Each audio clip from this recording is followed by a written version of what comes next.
డబ్బు, అనారోగ్యం, ఉద్యోగం, వ్యాపారం అప్పులతో బాధపడుతున్నారా? వెంటనే ఈ వెబినార్ లో జాయిన్ అవ్వండి.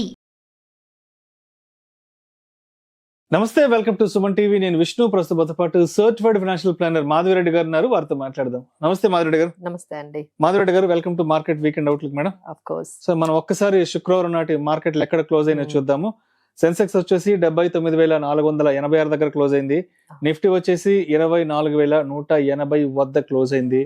సో ఆల్రెడీ ట్రంప్ ఎంట్రీ కూడా జరిగిపోయింది కాబట్టి ఏంటి ఇక్కడి నుంచి మనం మార్కెట్ పట్ల ఎటువంటి ఎక్స్పెక్టేషన్స్ తో ఉండొచ్చు అంటారు? సో ఇంతవరకు ఏంటంటే మనకి ఫస్ట్ ట్రంప్ విన్ ఇలా అయ్యారు అనేది ఎప్పుడైతే మనకి వచ్చిందో న్యూస్, ఫస్ట్ మార్కెట్స్ అయితే పాజిటివ్ గా రెస్పాండ్ అయ్యాయి. పాజిటివ్ గా రెస్పాండ్ అయ్యి మార్కెట్స్ 24,400 కూడా అబోవ్ వెళ్ళగానే ఇంకంతా అనుకున్నారండి. బట్ ఇమ్మీడియట్లీ అంటే మనకి ఫ్రైడే రోజు కానీ ఇంకో ముందు రోజు కానీ మనకి మళ్ళీ ఫిజిల్ అవుట్ అయిపోయినట్టుగా మనకి ఏవైతే 1% గెయిన్ వచ్చిందో ఆ మొత్తం గెయిన్ అంతా కూడా వెళ్ళిపోయి మళ్ళీ మార్కెట్స్ ఈ 24,000 దగ్గరకే వచ్చి స్ట్రగుల్ అవుతున్నట్టుగా కనిపిస్తున్నాయండి. సో ఎందుకంటే ఇప్పుడు రిపబ్లికన్స్ ఎట్లా ఉంటారంటే వాటి ఇంపాక్ట్ కొన్ని విషయాల్లో పాజిటివ్ గా ఉండొచ్చు, కొన్ని విషయాల్లో నెగిటివ్ గా ఉండొచ్చు. సో ఏ విధంగా పాలసీ అనేవి మనకి ఇంపాక్ట్ అవుతుంది అనే అన్సర్టనిటీలోకి మళ్ళీ అందరూ వెళ్ళిపోయారండి. అంతవరకు ఎవరు వస్తారు ఎవరు రారు అనే గురించి మాట్లాడుకున్నారు. ఎప్పుడైతే ఇక ట్రంప్ వచ్చేసారో ఇప్పుడు ఆయన పాలసీస్ గురించి మాట్లాడుకోవడం స్టార్ట్ అయ్యారు. అంటే ఆయన డీఇమిగ్రేషన్ గురించి కానీ, డీ గ్లోబలైజేషన్ కానీ, టారిఫ్స్, ట్యాక్స్ రేట్స్ ఇలాంటివన్నిటి మీద కూడా ఆయన ఇంపాక్ట్ ఉంటుంది అని అందరికీ తెలిసిపోయి ఇక అన్సర్టనిటీ ఉంటుంది.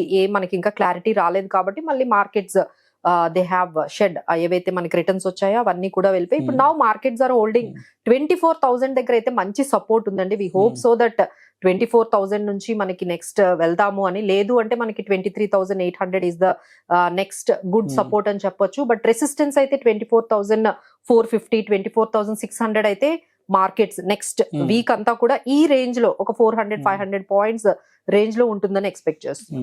సో అయితే అంటే ట్రంప్ ఎన్నికలు జరిగే వరకు కూడా, అమెరికా అధ్యక్ష ఎన్నికలు జరిగే వరకు కూడా యావత్ ప్రపంచం అంతా ఎంతో ఉత్కంఠ ఎదురు చూసింది ఈసారి అక్కడ ఎవరు అధ్యక్ష పీఠాన్ని కైవసం చేసుకోబోతున్నాడు. సో మొత్తానికి అందరూ ఎక్స్పెక్ట్ చేసిన విధంగానే ట్రంప్ కూడా రావడం జరిగింది కాబట్టి అంటే ఇక్కడ మనకి సెక్టోరియల్ గా కానీ లేదంటే అసెట్ క్లాసెస్ పరంగా వేటి మీద ఎక్కువ ఇంపాక్ట్ ఉండే అవకాశం ఉందంటారు అసలు? సో ఇమ్మీడియట్ ఇంపాక్ట్ మనం ఫాస్ట్ గా మనం మాట్లాడుకున్నట్లయితే యుఎస్ మార్కెట్స్ అయితే చాలా పాజిటివ్ గా అంటే ఎప్పుడు లేనంతగా అంటే లాస్ట్ 3-4 ఇయర్స్ లో లేనంతగా యుఎస్ మార్కెట్ లో ఒక్కసారిగా 1,300 పాయింట్స్ ఒక్క రోజులోనే అంటే US markets have responded very positively. Next day కూడా అదే విధంగా యుఎస్ మార్కెట్స్ పాజిటివ్ గా ఉన్నాయండి. బట్ ఏషియన్ మార్కెట్స్ మాత్రం కొంచెం దాన్ని ఫాలో అవ్వలేదు. యుఎస్ మార్కెట్స్ మాత్రమే పాజిటివ్ గా ఉంటున్నాయి. బట్ ఏషియన్ మార్కెట్స్ అన్ని కూడా కొంచెం మిక్స్డ్ గా మనకి కనిపించాయి. అది మనకి స్టాక్ మార్కెట్స్ మీద ఉన్న ఇంపాక్ట్. ఇంకా నెక్స్ట్ గోల్డ్ చూసుకున్నట్లయితే gold as an asset class ఎప్పుడైతే ఇంట్రెస్ట్ రేట్ అంటే ట్రంప్ విధానాలు పాలసీస్ అంటే ఆయన 1.0 చూసాం మనం ఫస్ట్ టర్మ్ చూసాం ఇది సెకండ్ టర్మ్ కాబట్టి ఆయన విధానాలు చాలా వరకు అందరికీ తెలుసు. ఆయన విధానం ఏంటంటే కొంచెం ట్యాక్స్ రేట్స్ కట్ చేయడము, లేకపోతే ఇంట్రెస్ట్ రేట్స్ అలానే ఉంచి అంటే దాన్ని ఏంటంటే కొంచెం డెట్స్ కొంచెం పెరగడము, ఇలాంటి విధానాలన్నీ ఎక్కువగా ఇన్ఫ్లేషన్ ఎక్కువగా అవుతుంది ట్రంప్ వస్తే. ఇంట్రెస్ట్ రేట్స్ అనేవి అంత ఎక్కువగా ఎక్స్పెక్ట్ చేసినంతగా ఫాల్ అవ్వవు. ఇలాంటి విధానాలతో ఏమైందంటే గోల్డ్ మళ్ళీ ఫాల్ అవ్వడం. అంటే గోల్డ్ కి ఈ ఇంట్రెస్ట్ రేట్స్ కి ఆపోజిట్ రిలేషన్షిప్ ఉంటుందండి. ఇంట్రెస్ట్ రేట్స్ ఎక్కువ ఫాల్ అయితే గోల్డ్ అనేది పెరుగుతుంది. ఇక్కడ ఏంటంటే ఇంట్రెస్ట్ రేట్స్ ఎక్కువగా ఫాల్ అయ్యే అవకాశాలు చాలా తక్కువగా ఉన్నాయి ట్రంప్ వస్తే అనే విధానాలతో ఏమైందంటే గోల్డ్ అనేది ఇమీడియట్ గా 3% అంటే ఆల్మోస్ట్ $100 అనేది ఫాల్ అయిందండి. బట్ చాలా మంది అడుగుతుంది ఏంటంటే అక్కడ $100 ఫాల్ అయినా మన దగ్గర 1,500 తగ్గిందండి మన ఇండియన్. ఎందుకంటే డాలర్ అనేది మనకి ఎగెనిస్ట్ రూపీ మనం చూసుకుంటే చాలా వీక్ అయిపోయాం. సో ట్రంప్ ఎప్పుడైతే రాగానే డాలర్ అనేది చాలా అంటే చాలా స్ట్రాంగ్ గా అయిందండి. ఎగెనిస్ట్ మన రూపీ కూడా చాలా వీక్ అయింది. So that is not good for Indian economy. ఎందుకంటే మన వీక్ అంటే 84.20 వరకు మనము కరెన్సీ అనేది మన రూపీ అనేది డిప్రిషియేట్ అయింది. సో ఆయన రాగానే వాళ్ళ యుఎస్ ఎకానమీ అంటే వాళ్ళు చెప్పే నినాదం ఏంటంటే like make America great once again. అది వాళ్ళు బాగా పెట్టుకున్నారు. అమెరికానే ఫస్ట్, మీరు ఎట్లా మాకు మిగతా ఎకానమీ కాకుండా మా ఎకానమీ అనేది మా వాళ్ళు మా అమెరికా అనేది ఫస్ట్ మళ్ళీ ఇంకొకసారి అమెరికాని ఇంకా గ్రేట్ గా తీసుకెళ్దాము అనే నినాదంతో వచ్చారు కాబట్టి డెఫినెట్లీ అక్కడ ఆ పాజిటివిటీ అయితే కనిపిస్తుందండి. డాలర్ స్ట్రాంగ్ అవ్వడం కానీ వాళ్ళ మార్కెట్స్ స్ట్రాంగ్ అవ్వడం కానీ మనకి బాగా కనిపిస్తుంది. ఇక అందరూ భయపడుతున్నారు టారిఫ్స్. ఈ టారిఫ్స్ అనేది ఏంటంటే చైనాలో ఆల్మోస్ట్ అయితే 80 to 90% వరకు టారిఫ్స్ ఎక్కువగా ఉంటాయి అనే ఎక్స్పెక్టేషన్. బట్ మన ఏషియన్ కంట్రీస్ ఎమర్జింగ్ మార్కెట్స్ లో టారిఫ్స్ మాత్రం ఒక 10 to 20% వరకు టారిఫ్స్ ఉండొచ్చు. సో ఎక్కువగా ఇంపాక్ట్ అయ్యేది అంటే టారిఫ్స్ అంటే వాళ్ళు ఏవైతే మన దగ్గర నుంచి అక్కడికి ఎక్స్పోర్ట్ అవుతాయో వాళ్ళు ఇంపోర్ట్ చేసుకుంటున్నారో వాటి మీద టారిఫ్స్ వేస్తారండి. సో అలా మన దగ్గర నుంచి ఎక్కువగా ఇంపాక్ట్ అయ్యేది ఆటో గానీ, లేకపోతే ఈ టెక్స్టైల్స్ కానీ, రెన్యూబుల్ ఎనర్జీ కానీ ఇవి కొంచెం ఇంపాక్ట్ అవుతాయి అని చెప్పి ఒక రకమైన మనకి న్యూస్ అనేది వస్తుంది. సో ఈ విధంగా మనకి గోల్డ్ అనేది మనకి ఇదైంది. అలానే మనకి క్రూడ్ ఆయిల్ కూడా చాలా తగ్గిందండి. అంటే ఈయన రాగానే డీ గ్లోబలైజేషన్ అనేది, లేకపోతే ఆయన వచ్చిన తర్వాత ఏవైతే జియో పొలిటికల్ టెన్షన్స్ ఉన్నాయో ఆ కన్సర్న్స్ కొంచెం తగ్గుతాయి. He can make some impact.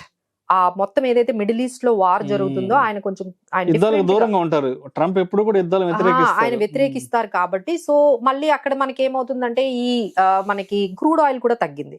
So gold తగ్గింది, క్రూడ్ ఆయిల్ తగ్గింది. యుఎస్ మార్కెట్స్ అయితే బాగా అప్ లో వెళ్ళాయి. But Indian markets, Asian markets కొంచెం అన్సర్టనిటీలో మనకి స్టాక్స్ కనిపిస్తున్నాయి. బిట్ కాయిన్ అండి అన్నిటికన్నా ఏంటంటే ట్రంప్ రాగానే he always make it bitcoin ఎప్పుడు చాలా పాజిటివ్ గా ఆయన తీసుకెళ్తారు. సో దాని వల్ల bitcoin all time high అయింది.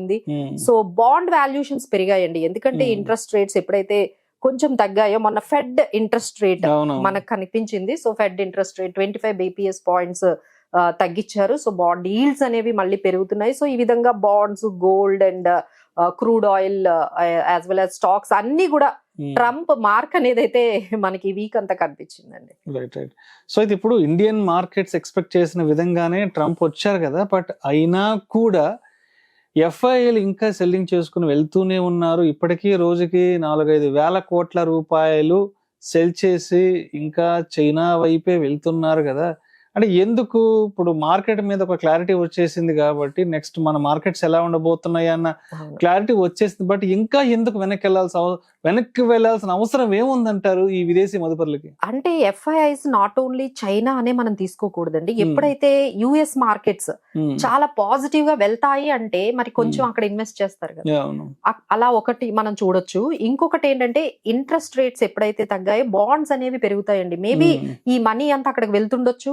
అలానే డాలర్ చాలా స్ట్రాంగ్ అయింది కదా, సో ఈ మనీ కూడా వెళ్తుండొచ్చు. సో ఈ విధంగా ఎమర్జింగ్ మార్కెట్స్ లైక్ ఇండియాకి రావాల్సిన ఏదైతే ఈ ఫ్లోస్ ఉన్నాయో డెఫినెట్లీ కొంచెం అయితే తగ్గుతాయండి.